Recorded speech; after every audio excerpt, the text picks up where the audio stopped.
Mbak, kepengen tinggi apa? Diri mulu gitu. Saya bercandain seperti itu gitu kan. Terus saya bilang silakan duduk Mbak gitu kan. Nggak lama kemudian dia bilang gini, nanya gitu kan, Mas nyium bau amis nggak? Gitu.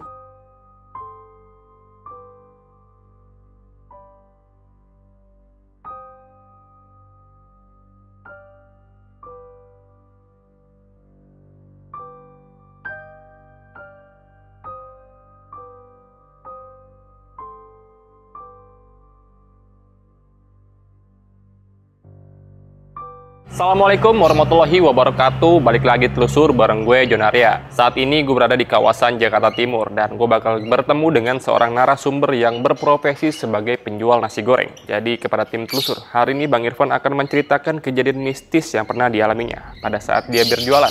Bang Irfan pernah mendapatkan seorang pembeli yang ternyata pembeli ini adalah seorang kuntilanak. Penasaran dengan kisah lengkapnya? Jadi sebelum kita masuk cerita, buat kalian yang mau jadi narasumber telusur, yang punya pengalaman mistis seputar profesi, kalian bisa langsung DM ke Instagram pribadi gue atau Instagramnya telusur. Dan tanpa lama-lama lagi, kita dengarkan kisah lengkapnya hanya di telusur.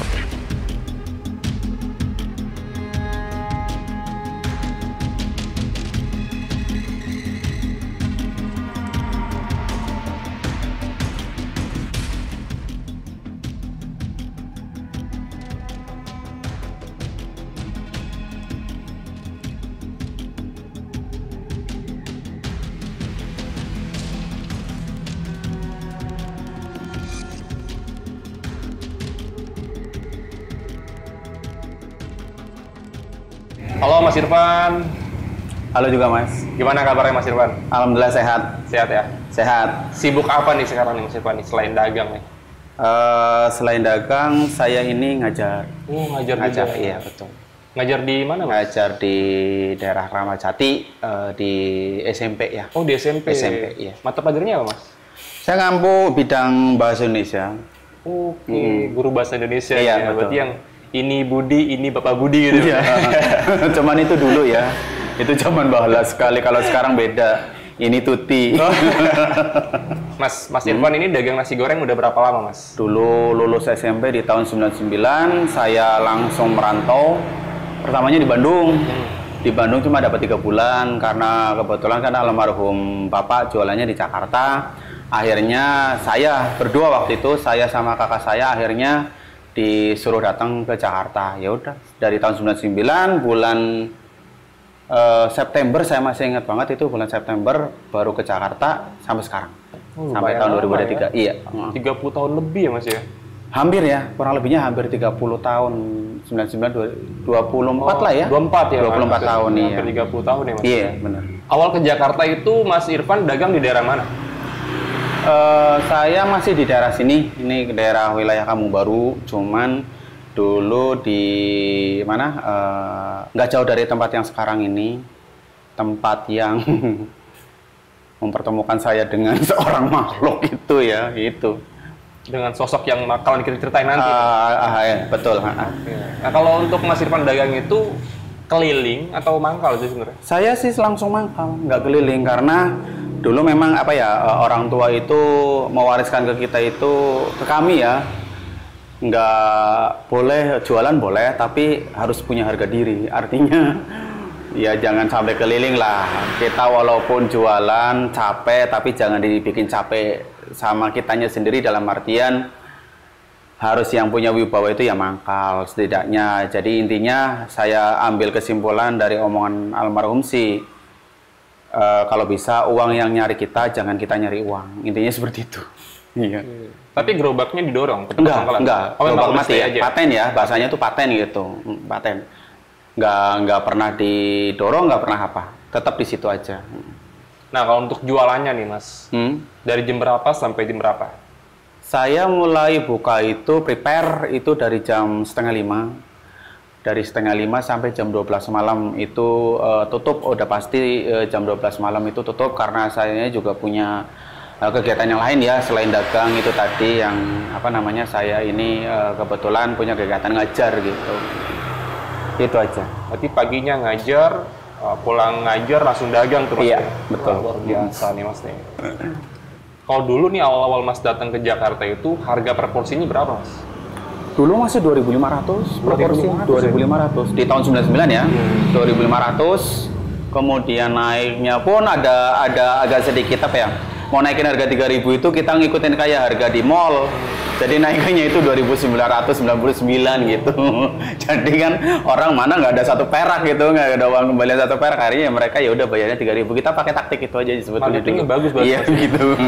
Biasanya kalau di mall kan 2.999. Iya gitu betul. Ya. Artinya kan kalau kita mau ngembaliin uang satu perak itu kan nggak ada gitu. Ya seperti itu sih. Kalau untuk yang jaga di sini nih Mas, sekarang Mas Irfan masih berjaga atau ada anak buah yang jaga nih? Saya berdua kebetulan, kalau dulu kan belum punya partner ya, boleh dibilang itu anak buah. Kalau sekarang udah ada anak buah, artinya saya bisa tiktokan mungkin dari jam 5 sampai jam 8 itu anak buah dulu yang apa namanya, yang ngadepin gitu kan. Baru dari jam 8 ke atas itu saya apa namanya, ikut berjualan gitu. Berarti memang spesialis malam nih ya? Spesialis malam. Mas Irfan kan tadi di belakang kamera sempat cerita nih, punya kejadian mistis. Betul. Boleh nggak ceritain sedikit kejadian yang Mas Irfan alamin? Pengalaman yang lalu ya, dimana pas satu hari itu di malamnya tuh pas malam Jumat itu pas hujan pula gitu kan, ya datanglah sesosok makhluk ya, perempuan gitu kan. Ya sebagaimana mestinya perempuan, cuman yang bikin aneh itu ini perempuan ya pakainya pakai apa nih, rok ya, gaun lah boleh dibilang. Gaun itu warna putih panjang dengan rambutnya juga lurus, tapi dengan pandangan mata yang serem gitu kan. Ya mungkin boleh dibilang itu kuntilanak lah ya. Kenapa saya bilang kuntilanak ya, ya itu tadi dia ngilang lah, intinya seperti itu.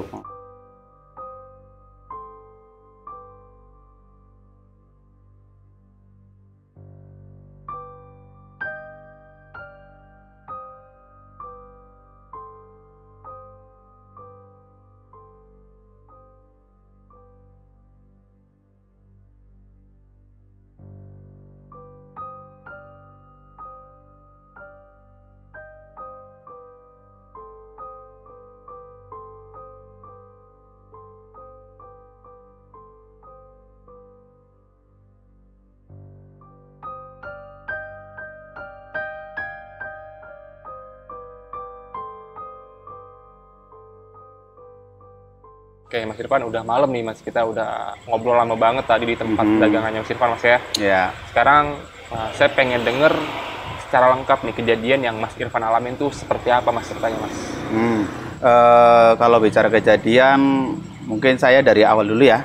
Bangun jam 4 mulai siap-siap gitu ya, mandi lah, kemudian sholat, lalu berangkat ke tempat jualan gitu kan, beres-beres seperti biasa. Kelar itu ya jam 5 gitu. Nah di jam 5 itu setelah sudah kelar ya seperti biasa menunggu pembeli. Waktu itu saya masih ingat banget, malamnya itu malam Jumat Kliwon, bener-bener malam Jumat Kliwon. Dan kejadiannya itu jam setengah 11, hampir jam 11-an gitu kan. Itu tuh hujan gitu kan. Hujannya ya hujan deras enggak, kecil juga enggak, rintik-rintik banget juga enggak. Ya buat orang jalan kaki ya masih bisa lah gitu. Nah saya lagi duduk gitu kan, kemudian dia datang gitu kan. Tapi yang bikin saya herannya itu, kok nih orang datang itu dari apa ya, kayak tiba-tiba gitu kan, berdiri gitu kan di misalkan ini gerobak gitu kan, dia itu ada kaca, jadi di balik kaca saya lagi duduk gitu kan. Nah, saya nggak sengaja gitu kan, pas lihat dari bawah gitu kan ke atas, saya juga bengong waktu itu kan, liatin dia, ini orang apa bukan, dalam hati, ini orang apa bukan gitu. Kalau misalkan itu orang, kok diem aja gitu kan. Pas saya lihat ke atas itu, yang bikin saya seremnya itu matanya dia itu melotot gitu kan, kondisi melotot gitu, bener-bener melotot gini gitu kan. Terus saya tanya, Mbak, saya bilang gitu kan, ada apa ya Mbak gitu, saya bilang. Dia tuh sebelumnya ngomong gitu kan, mau pesen Mas gitu. Pesen apa Mbak, saya bilang. Nasi goreng gitu kan. Berapa? satu gitu. Tapi dia tuh dengan posisi hanya diem apa ya, kayak matung gitu dirinya gitu. Saya layanin dengan apa yang dia pesen gitu kan. Ini tuh apa ya, bulu kuduk tuh udah agak sedikit apa namanya, agak sedikit sudah kayak merinding gitu. Ya normal lah ya, namanya manusia biasa ketemu dengan makhluk seperti itu kan biasanya ada magnet yang tarik menarik gitu kan. Ini bener nggak, waktu itu dalam hati juga mikir ini bener orang atau enggak gitu. Kalau orang kan biasanya pesan sesuatu, misalkan pembeli gitu kan, mau beli udah pesan, otomatis kan biasanya terjadi yang namanya obrolan gitu kan. Ini enggak, ini sama sekali enggak. Pas dianya udah pesennya gitu, kemudian saya ngelayanin, saya lagi fokus mau goreng, tiba-tiba dia itu udah ada di samping saya gitu kan. Biasanya kalau orang beli, kemudian dia itu mau nyamperin kita gitu kan, otomatis ya setidaknya langkahnya kedengeran. Kalau enggak sambil, yang tadi saya bilang sambil ngajak ngobrol itu kan, otomatis kita tahu dia sambil jalan atau enggak. Ini enggak, mendadak tiba-tiba tuh pas saya lagi goreng itu, tahu-tahu udah di samping. Saya kaget, tadinya saya nengok ke sini. Loh ini orang mana, kok enggak ada, tahu-taunya udah di samping. Lah saya kaget dong, loh kok ini orang tiba-tiba udah di samping. Mbak, saya refleks gitu kan. Tapi waktu itu saya fokus aja goreng gitu kan. Tapi ini tuh udah apa ya, udah yang bener-bener udah mulai tebel lah, boleh dibilang itu tebel kayak bulu kuduk tuh berdiri gitu kan. Ini orang apa bukan gitu kan. Nggak lama kemudian pas lagi saya fokus goreng itu, dia nanya, "Mas, kalau saya pesennya 10 boleh nggak?" Waktu itu dia sempat nanya begitu. Saya pikir bercanda gitu kan. Ya namanya kita orang dagang ya.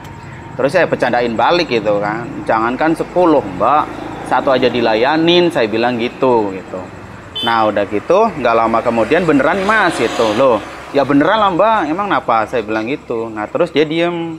Nggak lama kemudian saya bercandain gitu kan, "Mbak kepengen tinggi apa, diri mulu gitu." Saya bercandain seperti itu gitu kan. Terus saya bilang silakan duduk Mbak gitu kan. Nggak lama kemudian dia bilang gini, nanya gitu kan, "Mas nyium bau amis nggak?" gitu. Nah dari situ kan saya kaget, loh kok ini orang mendadak nanya begini gitu kan. "Bau amis Mbak," saya bilang gitu kan. Saya tanya balik, "Iya Mas nyium bau amis nggak?" "Ah enggak Mbak, gimana mau nyium gitu, ini kan saya lagi goreng, gimana mau nyium bau amis, orang lagi goreng nasi, ini mah baunya keciumnya malah bumbu nasi goreng." "Iya ini sama kecium mama ini nih air hujan," saya bilang gitu kan.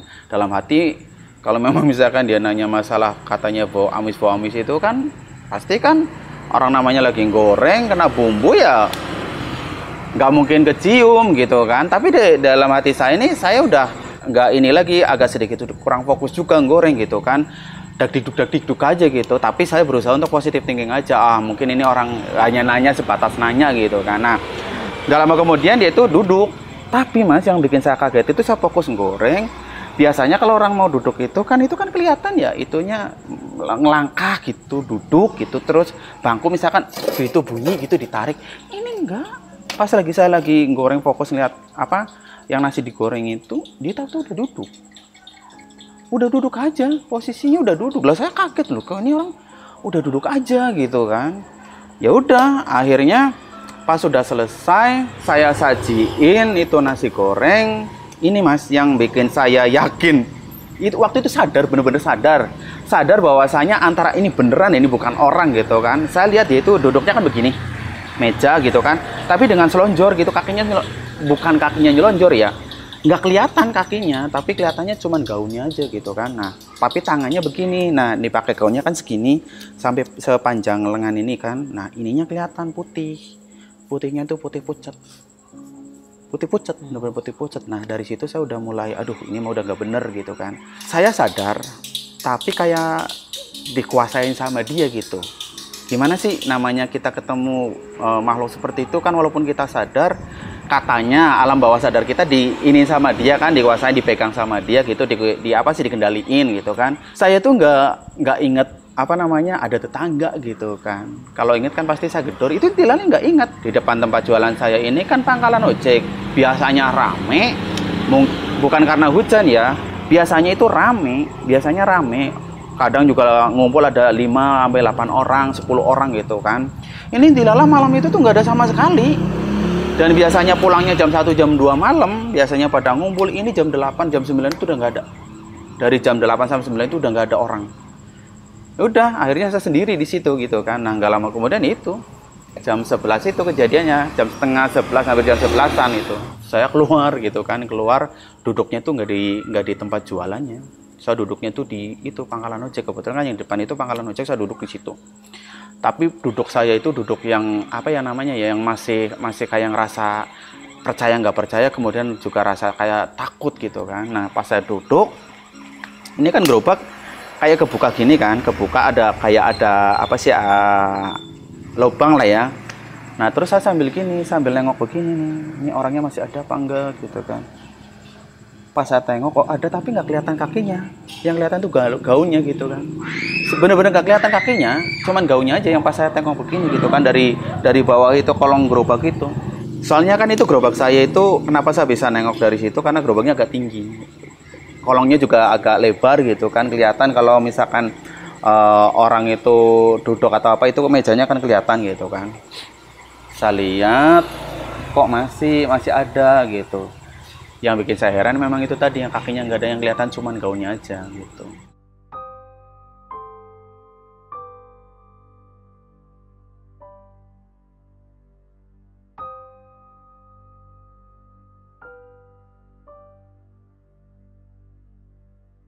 Nah nggak lama kemudian dipanggil. Dianya manggil, orang saya juga lagi takut, malah dianya manggil gitu kan. Mas gitu. Saya pertama memang diem, nggak saya jawab gitu, karena memang saya tuh takut waktu itu, memang benar-benar udah rasa takut gitu kan. Mas gitu. Iya mbak, sini dong mas duduknya, kenapa duduknya jauh banget? Dia bilang begitu. Oh iya mbak, saya jawab dong. Oh iya mbak, lagi gerah ini, lagi panas, padahal mau hujan gitu kan. Tapi kan saya ngomong gitu itu cuman buat nyari alasan buat ngindar gitu kan. Ditambah saya bener-bener waktu itu memang udah ngerasa takut gitu kan, udah yakin banget nih bukan orang ini mah gitu kan, bukan orang istilahnya kayak manusia normal pada umumnya gitu kan. Nah gak lama kemudian dia manggil lagi gitu kan. Pas dia manggil lagi, yang seperti tadi manggil saya suruh, ini mas saya suruh duduk, suruh apa namanya, suruh kayak apa namanya, dia ngomong mas ini dong, jangan jauh-jauh duduknya. Terpaksa akhirnya saya bangun, saya itu masuk gitu, tapi saya duduknya nggak deket dia, kayak ada jarak 2 meter gitu kan. Saya duduknya tuh di teras kontrakan tetangga saya ini, saya duduknya di situ. Tapi saya itu nggak ngeliatin dia itu lagi makan atau apa. Saya pura-pura aja sibuk dengan kegiatan saya gitu kan, pura-pura nggak tahu aja gitu kan. Yang penting dia manggil, ya udah saya datang aja gitu. Nah pas nggak lama kemudian dia selesai ini ceritanya kan, selesai makan mau bayar gitu kan. Mas saya udah selesai gitu kan. Oh iya mbak gitu kan. Nah dia mau bayar, saya mau bayar katanya. Nah pas dia mau bayar itu, biasanya kan kita kalau ada orang beli gitu kan, mau bayar gitu kan, kita nggak apa langsung apa namanya ngadepin yang orangnya yang mau bayar gitu kan. Kalau ini enggak, saya pura-pura sibuk aja, pura-pura sibuk beresin gerobak, kemudian beresin apa namanya kayak sayuran gitu kan. Tapi tetap mata saya nggak berani mandang dia gitu kan, karena dia bener-bener matanya itu bener-bener melotot kayak gini. Siapa yang nggak takut coba? Orang dia posisi dengan matanya begini, melotot begini. Loh saya takut dong, itu kan. Udah gitu dengan tampilannya seperti itu gitu kan. Kalau orang normal kan kulitnya nggak sepucat itu gitu kan. Kalau ini emang bener-bener kulitnya pucat gitu kan. Ya udah, pas dia mau bayar, saya pura-pura sibuk beresin apa namanya kayak sayuran, kemudian ngelapin gerobak gitu kan. Dia itu bener-bener bayar pakai uangnya uang 10.000 bener-bener bayar gitu kan. Nah pas saya terima, nah kemudian saya buka laci dong. Orang waktu itu harganya kan saya jual itu 5.000 gitu kan. Pas saya buka laci, saya taruh. Nah saya waktu itu feeling ini duitnya nggak saya campur dengan yang lain. Nah laci itu kan ada punya dua ini lubang kotak itu, ada penyekatnya itu kan. Nah saya sengaja naruh duitnya nih orang ini, yang si makhluk ini saya taruhnya di sebelahnya. Misalkan orang yang bener-bener orang ini, kalau kitanya mau ngembaliin duit, posisi dia masih di depan saya. Posisi dia, pas saya buka laci, duitnya saya taruh, sebelahnya yang satu lagi, otomatis saya mau nyari kembalian dong. Saya ubek-ubek duit, saya fokus sama lacinya itu gitu kan. Ya intinya kalau misalkan orang mau jalan itu kan kelihatan, istilahnya kelihatan lah gitu kan. Ini enggak. Pas saya mau udah ngambil duitnya, pas saya mau ngembaliin, nggak ada gitu kan, tahu-tahu udah di belakang saya gitu, udah di belakang saya aja gitu. Kalau saya takut dong, saya kaget gitu kan, saya refleks gitu, oh mbak, saya bilang gitu, udah di sini saya mau ngambil duit, saya refleks bilang mbak saya mau ngembaliin gitu kan. Pas saya mau ngembaliin itu, nah itu kejadiannya, kenapa saya percaya dia ini kunti ya, kuntilanak gitu kan, dia ngilang, nggak ada sama sekali. Kalau memang misalkan dia itu bener-bener orang, ya kalau misalkan jalan, kalau nggak lari gitu kan, itu kan kelihatan. Ini nggak sama sekali. Saya sampai keluar dari itu kan, apa namanya, dari tempat jualan nyari-nyariin dia, ini bener-bener nggak ada. Nah dari situ saya percaya kalau dia ini adalah kuntilanak. Itu yang bikin saya udah, akhirnya pas habis itu saya baru sadar, setelah dia hilang saya sadar gitu kan. Nah saya gedor-gedor tuh tetangga saya, tetangga kontrakan, saya gedor-gedor saking takutnya. Dengan kencengnya segedor-gedor tuh pintu tetangga sampai dia keluar, oh ada apa gitu kan. Nggak ada apa-apa, saya bilang gitu kan, kenceng banget gedor pintunya gitu, beneran nggak ada apa-apa. Terus dia nengok, udah nutup kamu? Udah gitu. Tumben cepet banget nutupnya gitu. Biasanya tuh kamu kalau nutup itu ininya diberesin, apa namanya, kayak tempat bumbunya ininya diberesin. Ini kok kayak ini aja cepet banget nutupnya. Iya, kepengen ini aja, apa namanya, pengen buru-buru. Padahal saya nggak ngomong waktu itu, nggak ngomong bahwasanya saya baru ditemuin si kuntilanak ini gitu kan. Pas udah nutup, nah biasanya saya nutup memang apa namanya kan rapih gitu kan. Ini enggak. Setelah pas saya tahu dia ngilang, saya nyari-nyari dia tuh nggak ada, udah saya nutup itu main apa ya, main cepat aja, main masukin aja ke dalam gerobak gitu kan. Pas habis itu udah selesai, saya langsung apa namanya masuk ke kontrakan, saya kunci pintunya, tapi saya nggak tidur di kontrakan, saya main ke apa, ke tempat kakak saya gitu kan. Udah waktu itu kan belum punya motor gitu kan, masih kondisi hujan, saya jalan gitu kan, agak lari juga, namanya orang masih takut gitu kan. Biasanya kalau gitu kan takut kayak dia masih ngikutin kita gitu kan. Saya agak lari, jalannya juga gitu kan. Pas nyampe ke tempat kakak saya, udah ditanya, tumben kamu kesini hujan-hujanan lagi? Iya, iseng malam Jumat lagi nih, apa namanya, tidur sendiri iseng, saya bilang gitu, alasannya begitu. Dan saya juga nggak ngomong ke kakak saya bahwasanya itu saya habis ditemuin si kuntilanak ini gitu. Itu, nah kejadian kakak saya sama temen apa itu tetangga kontrakan saya tahu itu, saya besoknya saya cerita, kamu tahu nggak kemarin kenapa kemarin malam kenapa saya itu ngedorin pintu kamu sampai kenceng begitu? Kenapa emang? Saya ditemuin kuntilanak, saya bilang gitu kan. Seriusan? Iya. Kenapa kamu nggak cerita? Lah saya nggak mau cerita, orang masih takut, masih shock ditemuin orang begitu. Saya bilang seumur umur ini gitu kan, seumur umur baru ditemuin makhluk seperti itu. Saya pikir kan apa namanya kayak di cerita-cerita itu aja gitu kan. Kalau kayak lihat di sinetron itu kan katanya orang yang didatengin makhluk begitu kan katanya ada berkahnya juga gitu kan. Tapi memang betul mas, memang bener besokannya jualan itu bener-bener laris banget gitu kan. Orang beli, ngantrinya minta ampun. Tapi yang bikin herannya saya ini apa? Orangnya pada nurut, nggak rewel dalam artian, mas saya dulu kok lama banget sih? Enggak, ini enggak. Dilalah anteng orangnya gitu. Dalam hati saya mikir, apa ini kali berkahnya ya ditemuin sama si Kunti ini dalam hati gitu kan. Nah, besokannya itu pas di apa namanya yang uangnya ini, kata orang kan katanya jadi daun. Waktu itu saya juga mikir gini, jadi daun kali ya ini duitnya gitu kan. Saya buka lagi lacinya gitu kan, masih di laci duitnya. Waktu itu memang sengaja saya campurkan, nggak saya ambil duitnya, sengaja saya pisahin gitu kan. Saya pikir hilang atau apa gitu kan, saya nggak tahu terjadi daun. Nah saya ambil besokannya, tapi masih bentuk duit mas, bentuk duit 10.000 masih. Waktu itu saya nggak mikir gini, oh buat jimat aja kali ya. Enggak, saya nggak mikir gitu. Tapi saya mikir masih takut. Akhirnya itu duitnya saya kubur. Benar-benar saya kubur di kuburan itu. Yang di depan tempat jualan saya ini. Kebetulan memang tempat jualan saya ini kan depannya kuburan. Kemudian sampingnya juga kuburan. Di belakangnya juga kuburan gitu. Nah, yang paling serem ini memang yang di belakang gitu. Yang di belakang, apa namanya, di belakang itu ada gardu listrik. Nah, di belakang gardu listrik itu ada kuburannya. Ya memang walaupun kuburan keluarga sih. Tapi memang waktu itu memang pohon-pohonnya itu pada tinggi gitu kan, kayak pohon pete sama pohon mangga gitu kan, pada tinggi-tinggi pohonnya gitu kan, istilahnya kayak Rindang lah, kalau buat siang mah enak itu rindang, tapi kalau buat malam, aduh serem banget mas. Seberangnya juga kuburan gitu kan. Pada saat itu kan memang apa ya, masih agak boleh dibilang menakutkan lah gitu. Nggak dipager, makamnya juga kelihatan gitu kan. Kalau yang di depan saya mah, apalagi saya goreng aja kan ngadepinnya kuburan gitu kan. Walaupun itu memang kuburannya kuburan keluarga gitu. Udah akhirnya tuh duit itu tuh nggak saya apa-apain, saya kubur. Udah. Habis itu udah ini aja apa namanya, nggak berpikir yang aduh gimana nih didatangi lagi atau enggak gitu kan. Udah nggak berpikir gitu aja, saya fokus udahlah dagang, nyari nafkah gitu, udah gitu aja. Yang bikin saya seremnya lagi itu yang pas ketika dia itu nanya bau amis gitu kan.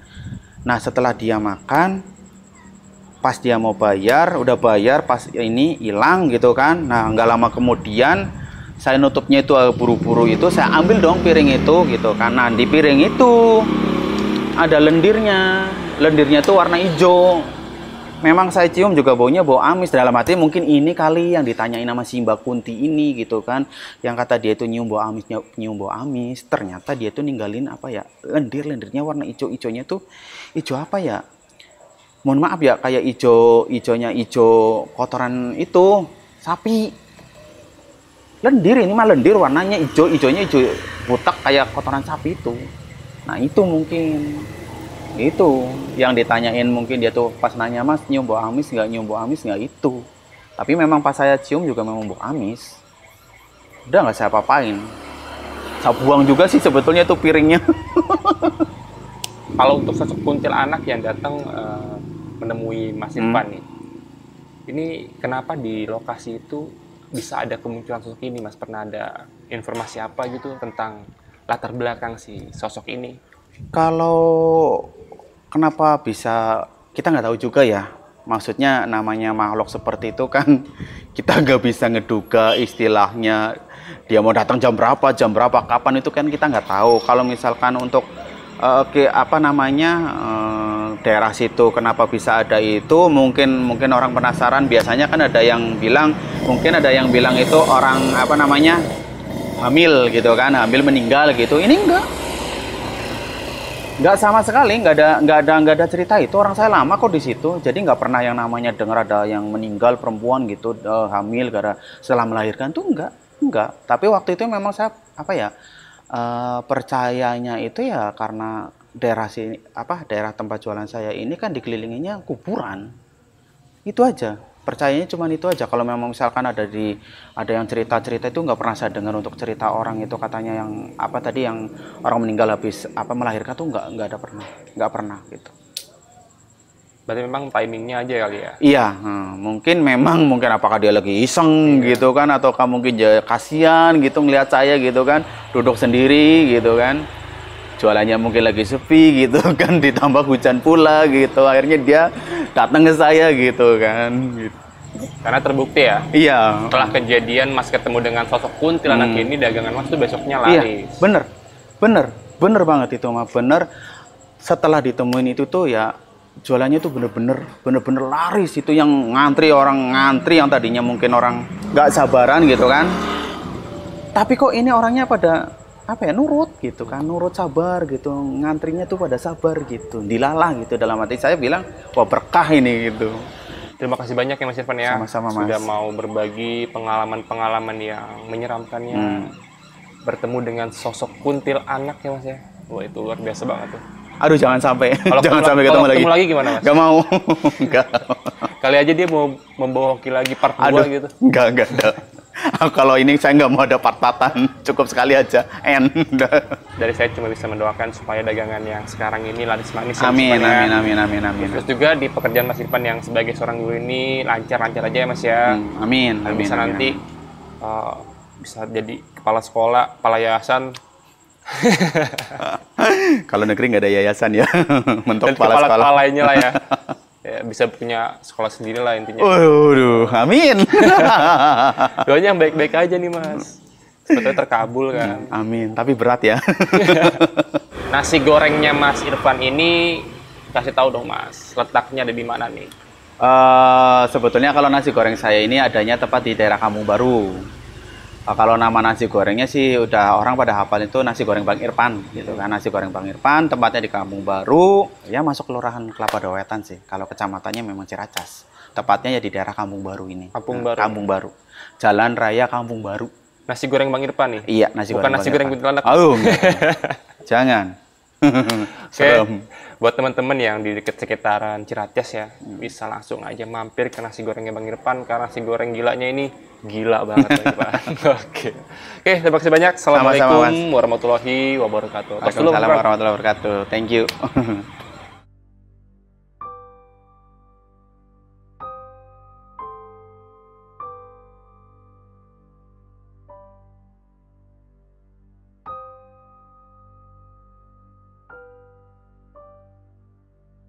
Terima kasih banyak untuk kalian yang sudah nonton video ini dari awal sampai akhir. Dan buat kalian yang belum nonton video telusur lainnya, kalian harus tonton nih, karena masih banyak video menarik yang harus kalian tonton. Dan buat kalian juga yang mau jadi narasumber nih, yang punya cerita mistis seputar profesi, kalian bisa langsung DM ke Instagram pribadi gue atau Instagramnya Telusur. Kejadian mistis bisa terjadi oleh siapa saja, di mana saja, dan kapan saja. Jadi, Anda yang mengalaminya. Gue Jonaria, pamit.